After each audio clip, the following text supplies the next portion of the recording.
கோவிலுடைய பணம், நகை, சொத்துக்கள் இப்படி கணக்கில் வராமல் கடந்த 5 வருஷத்தில் திமுக அவங்க ஆட்டைய போட்ட நிறைய சொத்துக்கள், பணம் இது எல்லாத்த பற்றியுமே இன்னைக்கு சட்டப்பேரவையில் அறநிலைத்துறை அமைச்சரான ரமேஷ் அவர்கள் கேள்வி எழுப்புறாரு. ஸோ அந்த கேள்விக்கு பதில் சொல்ல முடியாமல் திக்குமுக்கு ஆடி போகிறாரு முந்தைய ஆட்சியில் இருந்த சேகர்பாபு, அறநிலைத்துறை அமைச்சர் சேகர்பாபு. ஸோ அந்த நேரத்தில் பார்த்தீங்கன்னா நடுவில் பூந்து முட்டு கொடுக்குறேன், சேகர்பாபுவை நான் காப்பாற்றுறேன் அப்படின்னு நடுவில் பூந்து பேச முயற்சி பண்ண உதயநிதி ஸ்டாலின் அதுக்கும் சேர்த்து சரியான ஒரு பதிலடியை இன்னைக்கு அறநிலைத்துறை அமைச்சர் ரமேஷ் அவர்கள் கொடுக்குறாரு. இப்படி ஒரே நேரத்தில் மிகப்பெரிய 2 அரசியல் திமுக ஜாம்பவான சேகர்பாபு அந்த பக்கம், இந்த பக்கம் உதயநிதி, 2 பேரையுமே வெளுத்து வாங்கின ரமேஷ் அந்த தருணத்தை இன்னைக்கு முதல்வர் விஜய் அவர்கள் பார்த்தீங்கன்னா அவருடைய பிறந்த நாளில் அவருக்கு கிடைச்ச ஒரு ட்ரீட் இது அப்படின்னே சொல்லலாம். அதை பார்த்து முதல்வர் விஜய் அவர்கள் மகிழ்ச்சியாக உட்கார்ந்து ரசிக்கிறாரு. அங்கே ரமேஷ் அவர் வெளுத்து வாங்குறத திமுகவினர்களை. ஸோ இன்னைக்கு சட்டப்பேரவையில் அப்படி என்னதான் நடந்துச்சு, சேகர்பாபு அதே போல் ரமேஷ் 2 பேருக்கும் இடையே நடந்த அந்த வாக்குவாதம், சண்டை மாதிரியான சம்பவம் தான் என்ன, நடுவில் குறுக்கிட்ட உதயநிதிக்கு கிடைச்ச அந்த சரியான அடி, இதை ரசித்த நம்ம முதலமைச்சர் அப்படின்னு இன்னைக்கு நடந்த சம்பவம் எல்லாத்தையுமே சுவாரஸ்யமான சம்பவம் வீடியோவோட இந்த வீடியோவில் பார்க்கலாம். அதனால் வீடியோவை ஸ்கிப் பண்ணாமலேயே பாருங்கள். இன்னைக்கு தமிழக சட்டப்பேரவை 3வது நாள் கூட்டம் நடக்குது. அதே போல் முதல்வர் விஜய் அவருக்கு பிறந்த நாள் அப்படிங்கிறதால இன்னைக்கு சட்டப்பேரவைக்கு உள்ளே வந்த எம்எல்ஏக்கள், எதிர்கட்சியினர்கள் இப்படி நிறைய பேர் முதல்வர் விஜய் அவருக்கு வாழ்த்துக்களை சொன்னாங்க. இப்படி இருக்க அறநிலைத்துறை அமைச்சராக இருக்கிற ரமேஷ் அவர்கள் அதிரடியாக பல மாற்றங்களை தொடர்ந்து தமிழக அறநிலை, அதே போல் கோவிலில் நிறைய மாற்றங்கள் அவர் செஞ்சுட்டு இருக்காரு, நம்ம எல்லாருமே பார்த்துக்கிட்டு இருக்கோம். இப்படி இருக்க இதை எதிர்த்து இன்னைக்கு சேகர்பாபு அவர் பேசுகிறாரு. அறநிலைத்துறை ரமேஷ் அவர்கள் கோவிலுக்காக முந்தைய ஆட்சியில் நாங்கள் போட்ட அந்த நலத்திட்டங்கள் அது எல்லாத்தையுமே மாற்றி அமைக்கிறாரு, பக்தர்கள் மக்கள் அவங்க எல்லாத்துக்குமே அசௌகரியம் ஏற்படுத்துறாரு அப்படிங்கிற மாதிரி ரமேஷ் அவரை எதிர்த்து பேசுகிறாரு சேகர்பாபு. உடனே பார்த்தீங்கன்னா அப்போது எந்திரிச்சு அறநிலைத்துறை அமைச்சரான ரமேஷ் அவர்கள் அதிரடியான கேள்வியால் அவரை மடக்கிறாரு. சேகர்பாபு அவர்கள் கோவிலுக்கு நலத்திட்டங்கள் செய்யாமல் கோவில் சார்ந்த ட்ரஸ்ட் அப்படின்னு சொல்லிட்டு பார்க்கிங் கட்டுறதுக்கு 10 கோடி ரூபாய், கல்யாண மண்டபம் கட்டுறதுக்கு 50 கோடி ரூபாய் அப்படின்னு கோவில் இன்னும் பராமரிப்பு இல்லாமல் மோசமான நிலைமையில் இருக்குது. ஆனால் கோவிலை சுற்றி ட்ரஸ்ட்டு அது அப்படி ஒன்று அமைச்சு அதை வளர்த்து விட்டு அதன் மூலிமா லாபம் தேட பார்க்குறாரு அப்படின்னு சேகர்பாபுவை பயங்கரமாக வெளுத்து வாங்குறாரு அறநிலைத்துறை அமைச்சர் ரமேஷ். ஸோ அப்போ திடீர்னு பார்த்தீங்கன்னா உதயநிதி அவர் குறுக்கிட்டாரு. என்னதான் இருந்தாலும் ரமேஷ் அவர் இளம் அமைச்சர் தானே, அவர் எப்படியாவது நம்மளுடைய பேச்சால் மடக்கிடலாம் அப்படின்னு நினச்சிக்கிட்டு ரமேஷ் அவரை எதிர்த்து பேசுறாரு உதயநிதி. ஸோ அந்த இடத்துல உதயநிதி அவருக்குமே சரியான ஒரு அடி பார்த்தீங்கன்னா அடுத்தடுத்துன்னு ரமேஷ் அவர்கள் சரியாக வெளுத்து வாங்குறாரு. உதயநிதி பதில் சொல்ல முடியாமல் திக்கு முக்கு ஆடி போறாரு.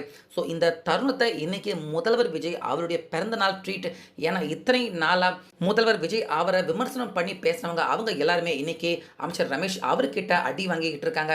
அதை எல்லாத்தையுமே இன்னைக்கு சட்டப்பேரவையில் உட்காந்து ரசித்து பார்த்துக்கிட்டு இருந்தாரு நம்ம முதலமைச்சர் விஜய் அவர்கள்.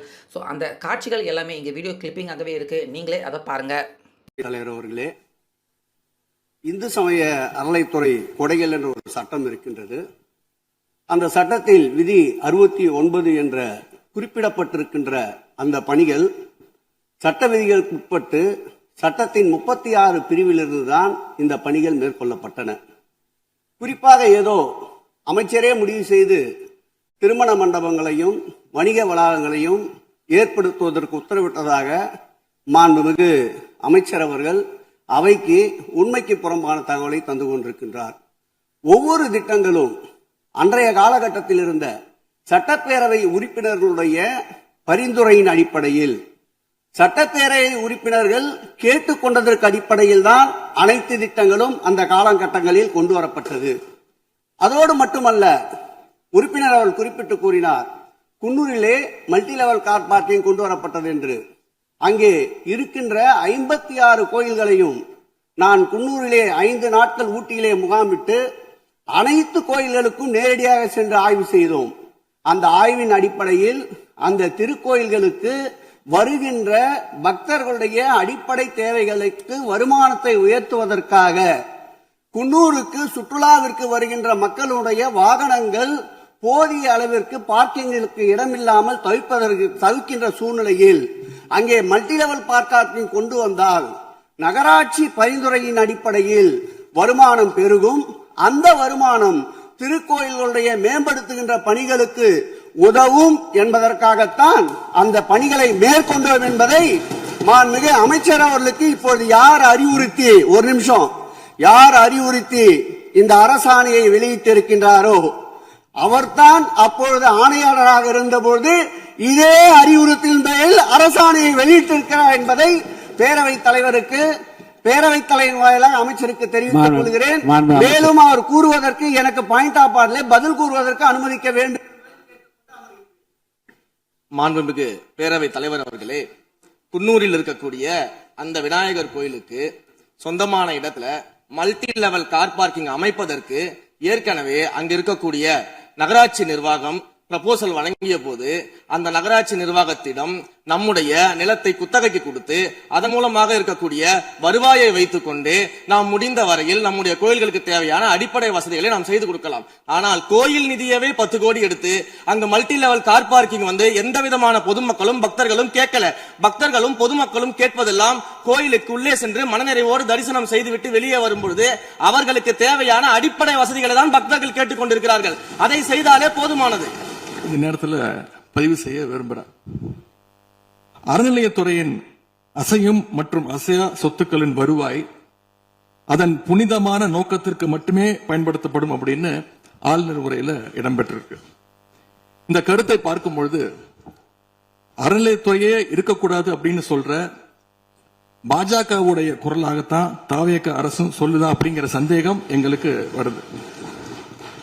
பாஜகவும் வலதுசாரிகளும் சொல்றது இதுதான், அறநிலையத்துறை பள்ளி கல்லூரிகளை நடத்தக்கூடாது, அறநிலையத்துறை பள்ளி கல்லூரிகள் நடத்தக்கூடாது அப்படின்னு சொல்லிட்டு இருக்கிறாங்க. இதுக்காக வழக்கும் தொடர்ந்து இருக்கிறாங்க. இந்த நிலைப்பாடு திருமண மண்டபங்கள் வணிக வளங்களோடு நிற்குமா, இல்ல கல்வி நிறுவனங்களுக்கும் இந்த கண்டிஷன்ஸ் அப்ளை செய்யப்படுமா? மாண்புமிகு அறநிலையத்துறை அமைச்சர்கள். மாண்புமிகு பேரவைத் தலைவர் அவர்களே, மாண்புமிகு தமிழ்நாடு முதல்வர் அவர்களே, அறநிலையத்துறையை பொறுத்தவரைக்கும் கோவில்களின் வருமானம் கோவில்களுக்கான, கோவில்களில் வரக்கூடிய பக்தர்களுக்காக செலவிடப்படும் என்பதை நம்முடைய ஆளுநர் உரையில் இடம்பெற்றதுதான் அதனுடைய சாராம்சம்.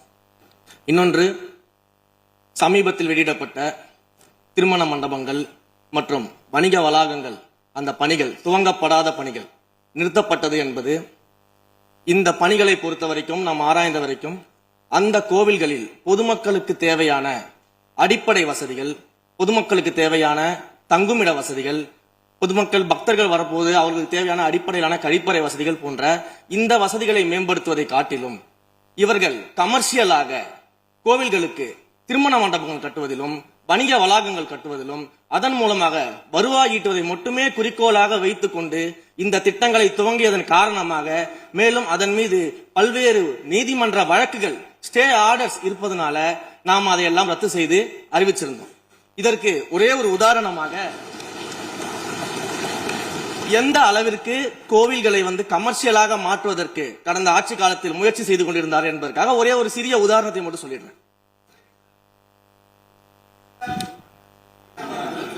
அருள்மிகு குன்னூரில் இருக்கக்கூடிய அருள்மிகு விநாயகர் திருக்கோயில், ஏறத்தாழ அந்த கோயில்கள் இருந்து கோயில் நிதியை பயன்படுத்தி 10 கோடி ரூபாய்க்கு 10 கோடி ரூபாய் மதிப்பில ஒரு மல்டி லெவல் கார் பார்க்கிங் வசதியை அந்த கோயிலுக்கு ஏற்படுத்துவதற்கான திட்டத்தை இந்த அரசு அனுமதித்திருக்கிறது. இதற்கு முன்னால் இருந்தக்கூடிய அமைச்சர் அவர்கள் அதை அறிவித்திருக்கிறாங்க. அந்த கோயில்ல ஒட்டுமொத்தமாக மாதத்திற்கு வரக்கூடிய பக்தர்களின் எண்ணிக்கையே 500 தான் ஆவரேஜா. அதே போல அந்த கோவில்களுக்கு அடிப்படையில கழிப்பறை வசதி கூட கிடையாது. இது மட்டும் இல்ல, குன்னூர் மற்றும் உதகையை சுற்றி இருக்கக்கூடிய அனைத்து பகுதிகளிலும் இருக்கக்கூடிய 50 கோவில்கள்ல பேசிக்கா இருக்கக்கூடிய டாய்லெட் ஃபெசிலிட்டிஸ் கூட அங்க இருக்கக்கூடிய கோயில்களுக்கு கிடையாது. அப்படிப்பட்ட இடங்கள்ல கோயில் நிதியை பயன்படுத்தி எதற்காக மல்டி லெவல் கார் பார்க்கிங் தேவைப்படுது? அப்ப இது கமர்ஷியல் திட்டங்கள் இல்லையா? கோவில் நிதியை இப்படி கமர்ஷியலாக பயன்படுத்துவதற்கு எதிராக தான் நாம இந்த திட்டங்களை எல்லாமே தடுத்து, இந்த திட்டங்கள் தேவையில்லை, அதற்கு பதிலாக நம்முடைய அரசாணையிலே வெளியிட்டிருக்கிறோம். மிக தெளிவாக கடைசி வரியை படித்து பார்த்தால் எல்லாருக்கும் தெரியும்.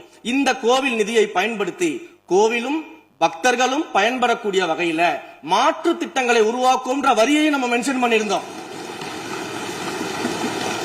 எந்த இடத்திலையுமே மக்கள் பயன்படக்கூடிய கல்வி நிலையங்களையோ இல்ல இது போன்ற மருத்துவ வசதிகளையோ நாம செய்து தர மாட்டோம்னு சொல்லல. இன்னும் சொல்ல போனா கடந்த 5 ஆண்டுகள்ல ஒன்றிய அரசின் நிதி உதவியோடு பழனியில பாத்தீங்கன்னா ஒரு சித்த மருத்துவமனை கட்டுவதற்கான நிதி உதவியை ஒன்றிய அரசு தருவதற்கு தயாராக இருந்தது. ஆனா கடந்த ஆட்சியில அந்த திட்டத்தை அப்படியே கிடப்புல போட்டுட்டு கேட்டா ரெக்கரிங் செலவை எங்களால ஏத்துக்க முடியாது அப்படின்னு சொல்லி கிடப்புல போட்டு வச்சிருந்த இந்த திட்டத்தை நாம இன்றைக்கு கையில் எடுத்து அதை துவங்குவதற்கான ஆய்வில் இறங்கியிருக்கிறோம். அப்ப எந்த இடத்திலையுமே மக்கள் பயன்பெறக்கூடிய திட்டங்களை நாம தடுக்கவும் இல்ல, நாம யாருக்கும் பி டீமாக இருந்து வேலை செய்ய வேண்டிய அவசியமும் இல்ல. கோயில்களின் நிதியை ஒரு காலமும் கமர்ஷியலாக பயன்படுத்த வேண்டிய அவசியமும் மாண்புமிகு தமிழ்நாடு முதலமைச்சர் தலைமையிலான தமிழக வெற்றி கழகத்தின் ஆட்சிக்கு தேவையும் இல்லை.